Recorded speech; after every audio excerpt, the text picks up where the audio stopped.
প্রিয় দর্শক আসসালামু আলাইকুম। আজকে আপনাদেরকে দেখাতে যাচ্ছি আখতারুজ্জামান ফ্লাইওভার, যেটা বাংলাদেশ চট্টগ্রামের বৃহৎ 2024 সালের এপ্রিলের দিকে চালু হয়েছে। এই মুরাদপুর ফ্লাইওভারটি নির্ধারিত সময়ের কিছুটা আগেই এটার কাজ শেষ হবে। তো চট্টগ্রাম শহরে জ্যাম নিরসনে এটা যথেষ্ট ভূমিকা পালন করছে। যারা চট্টগ্রাম শহরে আছেন তারা তো অবশ্যই এটাতে চড়েছেন।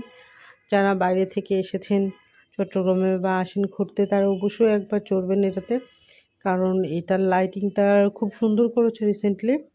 তাছাড়া এটার উপর থেকে পোর্টের ভিউ বা চট্টগ্রাম শহরের ভিউটা অনেক ভালো পাওয়া যায়, যেমন 2 নম্বর গেট, 16 শহর, লালখান বাজার, মোটামুটি সব এলাকাটাই এইটাতে চড়ে দেখে ফেলতে পারবেন এক নজরে।